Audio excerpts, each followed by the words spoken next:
Yesus jagoan kita. Amin. Siapa jagoanmu teman-teman? Ada teman-teman kita di luar sana yang jagoannya kalau ditanya siapa jagoanmu, dia berkata jagoanku adalah Superman. Kenapa? Bisa terbang, bisa memukul tembok ya. Kayu sak juga bisa pukul tembok ya. Cuma temboknya enggak roboh ya. Kalau Superman roboh ya. Ada orang jagoannya wah banyak ya. Ada yang jagoannya Doraemon, karena kalau butuh apa-apa dari kantong ajaib ini bisa keluar ya. Ini Kak Yusak juga punya kantong tapi nggak keluar ini ya. Minta apa-apa nggak keluar ya. Nah, Doraemon punya kantong ajaib katanya ya. Kantong ajaib bisa terbang pakai balik-balik bambu. Ada jagoannya macam-macam. Tetapi Kak Yusak punya jagoan yang luar biasa dan saya percaya teman-teman di rumah juga jagoannya sama dengan Kak Yusak. Jagoannya siapa ya teman-teman? Jagoannya Tuhan Yesus. Sebab tidak ada jagoan-jagoan lain yang telah bangkit dari maut. Tidak ada jagoan-jagoan lain yang bangkit dari kematian. Tidak ada jagoan-jagoan lain yang mengalahkan kuasa dosa. Tidak ada jagoan-jagoan lain yang bisa membangkitkan kita. Kalau Yesus, dia berjanji, yang percaya kepadaku, dia akan hidup walaupun sudah mati. Sebab Tuhan bisa membangkitkan kita. Kalaupun Kak Yusak mati, Tuhan bisa membangkitkan. Dan dia berjanji akan membangkitkan pada hari kebangkitan. Setiap yang percaya akan dibangkitkan. Amin. Siapa jagoanmu? Tuhan Yesus. Dan hari ini Kak Yusak mau cerita sambungan dari cerita-cerita kemarin, karena hari-hari ini 2000 tahun yang lalu murid-murid ada banyak di sini gejolak dalam hatinya. Satu, mereka merasa takut karena Tuhan sudah mati. Tapi mereka bersuka cita karena mereka melihat Tuhan hidup. Bahkan dia bukan hanya mendengar cerita, mereka melihat langsung Tuhan Yesus menampakkan diri. Selama 40 hari mereka melihat Tuhan Yesus menampakkan diri. Ada yang berdua Tuhan Yesus menampakkan diri, ada yang beberapa orang Tuhan Yesus menampakkan diri, dan ada yang 11 murid ya. Lengkap semua murid-muridnya Tuhan menampakkan diri. Dan kita mau belajar sama-sama ya teman-teman. Kak Yusak mau pergi ini dari penginapannya. Kita mau berangkat, kita mau kunjungi satu tempat yang luar biasa. Nanti teman-teman sambil kita belajar firman Tuhan, teman-teman juga belajar geografi ya, juga belajar sejarah. Kita akan melihat beberapa kira-kira para ahli menelusuri bentuk rumah zaman dulu itu, pada zaman Yesus itu kira-kira seperti apa? Kira-kira seperti apa teman-teman? Apakah seperti ini? Wah, nanti kita lihat ya. Oke, kita langsung saja kita berangkat. Kak Yusak tidak perlu naik kereta, tidak perlu naik kapal. Kak Yusak cukup lari saja karena Kak Yusak larinya kencang ya. Siap mau lari sama Kak Yusak? Siap. 1, 2, 3. Wek, wek, wek.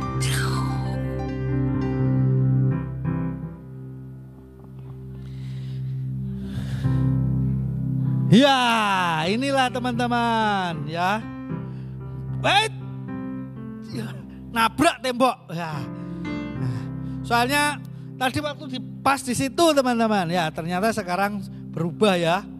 Ya. Geser ke sini, geser ke sini. Soalnya sempit banget. Membesar ya. Ya. Ini susah banget teman-teman karena tempatnya sempit ya. Sudah bisa melihat Kak Yusak dengan baik di situ. Kak Yusak ada di mana ini? Nah, kalau kita lihat ini adalah sebuah rekayasa mungkin ya. Bangunan zaman dulu itu kira-kira seperti ini. Nah, pada waktu murid-murid berkumpul bersama-sama, tiba-tiba Tuhan Yesus ada di tengah-tengah mereka. kira-kira suasananya seperti ada di dalam itu ya. Nanti kita akan lihat apa yang ada di dalam itu ya. Kita akan lihat apa yang ada di dalam itu ya teman-teman ya. Apa yang ada di sana kira-kira ya. Nah suasana kira-kira seperti itu ya. Oke langsung saja permisi bro, sis. Ada yang di rumah enggak? Wah gak ada kayaknya ya. Oke ya. Kak Yuza langsung masuk saja ya. Siap teman-teman? Ya langsung masuk aja. Ya. Hei teman-teman, tunggu dulu ya. Kita akan lihat apa yang ada di dalamnya ya. Tunggu. Ada yang ketinggal. Ya, ada yang ketinggal. Tunggu di sini ya. Wah, ada yang ketinggal.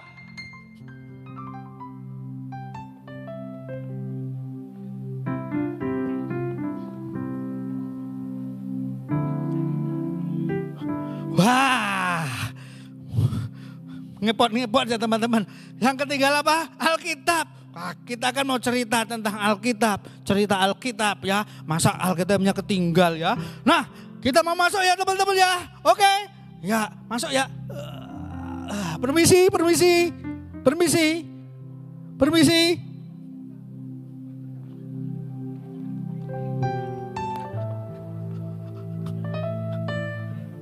Permisi ada orang? Ada orang kan di sini? Enggak ada ya, enggak ada. Karena memang tempat ini kan hanya replika saja teman-teman. Bukan rumah dihuni sebenarnya ya. Nah kita lihat ini adalah dalamnya, dalam rumahnya ya.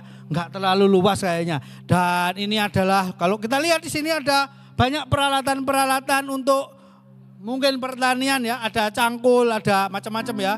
Ya, ada tas gantung di sana. Wah, jadi mungkin kira-kira seperti ini suasananya. Dan saya mau bacakan satu cerita di dalam Alkitab ketika Tuhan Yesus menampakkan diri kepada mereka, kepada murid-murid.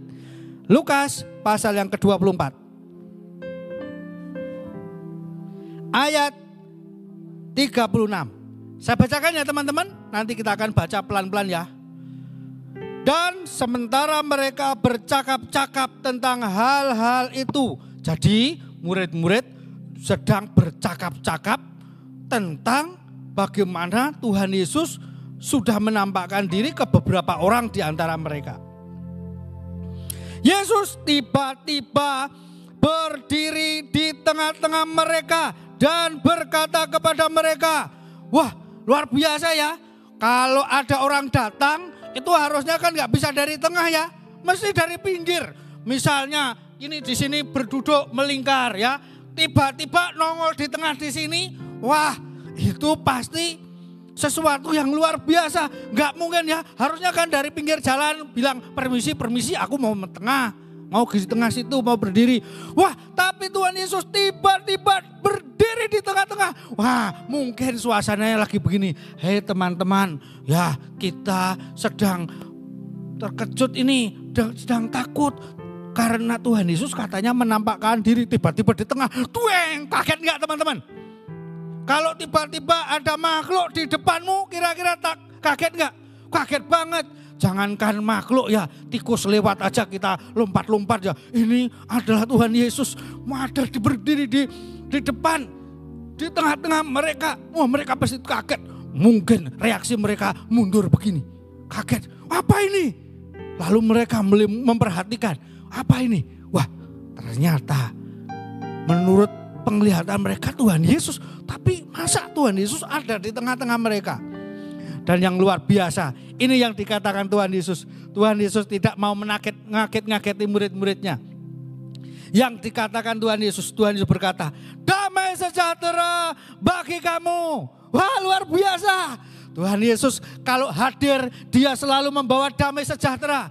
Dia kalau hadir dalam hidup kita selalu membawa damai sejahtera. Kalau Tuhan Yesus masuk di dalam hati seseorang, maka orang itu akan merasakan damai sejahtera. Saat ini sedang ada banyak orang ketakutan, takut karena ada banyak masalah, ada pandemi masih berlangsung di mana-mana. Tapi kalau Yesus tinggal dalam hati kita, maka ada damai sejahtera. Sebab dia adalah Raja Damai. Raja Damai.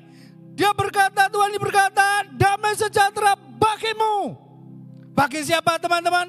Bagi semua yang percaya kepadanya. Bagi saya, katakan sama-sama Kak Yusa. 1, 2, 3. Bagi saya. Bagi siapa? 1, 2, 3. Bagi saya. Luar biasa. Tuhan berkata, damai sejahtera bagimu. Hari ini Tuhan Yesus juga mau datang dalam hidup kita. Mungkin tidak nongol di depan kita, tapi dia mau ada di dalam hati kita. Dia berkata, damai sejahtera bagimu. Amin. Lalu mereka takut teman-teman. Mereka terkejut dan takut dan menyangka bahwa mereka melihat hantu. Wah, siapa di sini yang pernah melihat hantu? Wah, enggak pernah ya. Wah, enggak pernah. Wah, karena Tuhan Yesus tiba-tiba ada di depan kita. Mereka menyangka melihat hantu. Masa Tuhan Yesus dikira hantu? Masa gak ada bedanya sih antara Tuhan Yesus dan hantu? Ada bedanya enggak? Kalau hantu dia tidak membawa damai sejahtera. Tapi kalau Tuhan Yesus datang dalam hidup kita, dia membawa damai sejahtera kepada kita. Lalu karena mereka takut, Tuhan berkata begini. Akan tetapi ia berkata kepada mereka, mengapa kamu terkejut dan apa sebabnya timbul keraguan-raguan di dalam hati kamu? Lihatlah tanganku dan kakiku, aku sendiri ini. Rabalah aku dan lihatlah, karena hantu tidak ada daging dan tulangnya seperti yang kamu lihat ada padaku. Tuhan berkata, kenapa kamu takut? Kenapa ragu-ragu? Ini loh aku benar-benar Yesus yang disalibkan. Enggak percaya? Ini tanganku. Kira-kira tangannya ada bekas apa teman-teman? Kenapa kok Tuhan Yesus menunjukkan tangannya? Iya, ada bekas paku. Karena beberapa hari sebelumnya Tuhan Yesus dipaku tangannya di kayu salib. Tangan dan kakinya ada lubangnya, ada bekas paku. Itu yang membedakan Tuhan Yesus sebelum mati, ya sebelum bangkit dan sesudah bangkit. Sesudah bangkit ada tanda pakunya. Dan menurut saya ada tanda paku di kaki. Dan ada bekas tusukan tombak di lambungnya. Ada bekasnya. Sebagai tanda bahwa dia benar-benar sudah bangkit dari kematian. Sudah bangkit dari alam maut. Yesus sudah bangkit. Mereka masih ragu-ragu enggak? Lalu mereka berkata, sambil berkata demikian, ia memperlihatkan tangan dan kakinya kepada mereka. Dan ketika mereka belum percaya, waduh, tetap belum percaya teman-teman. Siapa di sini yang masih belum percaya? Ada? Wah, mereka sudah ditunjukkan tangannya, sudah ditunjukkan kakinya, sudah melihat Tuhan Yesus langsung, tetap belum percaya teman-teman. Nah, lalu mereka berkata begini.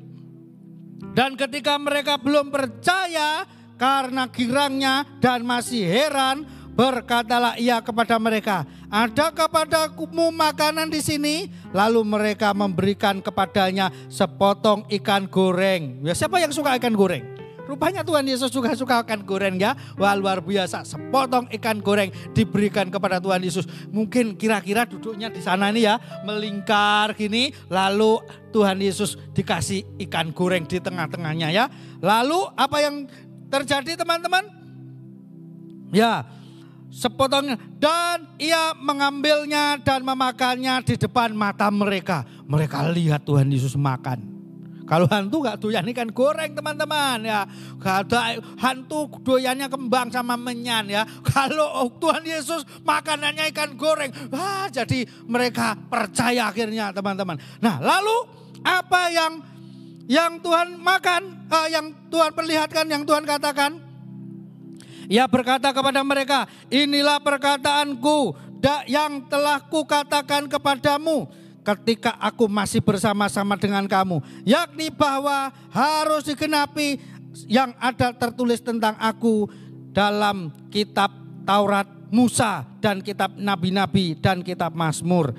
Lalu ia membuka pikiran mereka sehingga mereka mengerti kitab suci. Katanya kepada mereka, ada tertulis demikian, Mesias harus menderita dan bangkit dari antara orang mati pada hari yang ketiga. Dan lagi dalam namanya berita tentang pertobatan dan pengampunan dosa harus disampaikan kepada segala bangsa mulai dari Yerusalem. Luar biasa ya teman-teman. Alkitab berkata Tuhan Yesus hadir bukan hanya memberi damai sejahtera, tapi membuka pikiran mereka. Apa yang membuat mereka tidak percaya? Rupanya pikiran mereka tertutup sehingga mereka tidak bisa mengerti. Hari ini kalau Tuhan Yesus datang dalam hidupmu, Dia akan membawa damai sejahtera dalam hidupmu. Dan yang berikutnya, Dia akan membuka pikiranmu, ya. Membuka pikiranmu dan membuka pikiran kita sehingga kita bisa mengerti firman Tuhan. Kalau kita mengerti firman Tuhan teman-teman, maka kita akan menjadi kuat. Maka kita akan menjadi orang yang dahsyat. Karena firman Tuhan itu berkuasa. Kalau kita percaya firman Tuhan, maka tidak ada yang bisa menghalangi kita teman-teman. Sebab ada kuasa Tuhan menyertai kita. Dan yang luar biasa, ketika Tuhan Yesus selama 40 hari mendatangi mereka, menampakkan diri mereka, Tuhan Yesus juga menyampaikan sebuah janji yang luar biasa yang nanti harus kita terima semuanya, ya. Dan aku akan mengirim kepadamu apa yang dijanjikan Bapakku. Tetapi kamu harus tinggal di dalam kota ini sampai kamu diperlengkapi dengan kekuasaan dari tempat tinggi. Luar biasa teman-teman. Dia menjanjikan sesuatu yang luar biasa. Dan yang dijanjikan adalah Roh Kudus sendiri. Dan Roh Kudus akan datang setelah Tuhan Yesus naik ke surga. Jadi ini Tuhan Yesus baru menyampaikan janji. Yang bisa kita tangkap hari ini. Selama 40 hari teman-teman, Tuhan Yesus menampakkan diri. Untuk apa? Karena Tuhan Yesus tidak menampakkan diri kepada semua manusia, kepada semua masyarakat. Tuhan Yesus hanya menampakkan diri kepada murid-muridnya. Dia hanya mau datang kepada murid-muridnya untuk menguatkan mereka. Jadi pastikan hari ini engkau murid Yesus. Sebab Tuhan Yesus hanya mau datang kepada murid-muridnya. Kalau engkau murid Yesus, Tuhan Yesus juga mau datang ke dalam hidupmu. Amin. Dan yang berikutnya, ketika Tuhan Yesus datang, Dia membawa damai sejahtera. Mungkin ada teman-teman ini yang sedang gundah gulana, yang pikirannya sedang kacau. Mungkin ada teman-teman yang sedang ada dalam ketakutan, takut. Mungkin ada teman-teman yang sedang sakit. Mungkin ada teman-teman yang keluarganya sedang ada kesulitan dan sebagainya. Kalau Tuhan Yesus datang dalam hidupmu, maka Dia akan membawa damai sejahtera. Ingat pada waktu Tuhan Yesus mereka pernah berlayar di tengah-tengah laut, ada gelombang yang besar, ada gelombang yang sangat menakutkan, tapi Tuhan Yesus tidur di sana. Lalu mereka datang kepada Tuhan Yesus dan Tuhan Yesus memberitakan atau memerintahkan laut sehingga laut itu menjadi tenang. Itu damai sejahtera. Laut kalau tidak ada damai sejahtera, bergelora, ombaknya tinggi, tapi Tuhan datang dan menenangkan, membuat laut itu menjadi tenang. Itulah damai sejahtera. Kalau ada damai sejahtera dalam hidup kita, tidak ada yang bergelora. Ada yang bergelora dalam hidup kita, ada persoalan, tapi hati kita punya damai sejahtera. Sebab damai sejahtera kita tidak berasal dari dunia ini, tapi dari Yesus. Ya, luar biasa. Amin. Dan yang luar biasa berikutnya, Tuhan Yesus datang untuk membuka pikiran kita, teman-teman. Supaya kita bisa mengerti firman Tuhan, supaya kita bisa mengerti janji Tuhan, supaya kita bisa memegang firman Tuhan dan hidup di dalam firman Tuhan. Dan berikutnya, Tuhan Yesus datang untuk memberikan janji. Janji, mengingatkan kepada mereka janji akan datangnya Roh Kudus dalam hidup kita. Kalau Roh Kudus datang, wah, sesuatu yang dahsyat itu terjadi dalam hidup kita. Tapi teman-teman, saya nggak lama-lama di sini ya, harus keluar ya teman-teman. Saya harus keluar dari pintu yang tadi ya. Ya, keluar dari pintu yang tadi lalu lanjut perjalanan. Oke? Ya, keluar dulu ya teman-teman.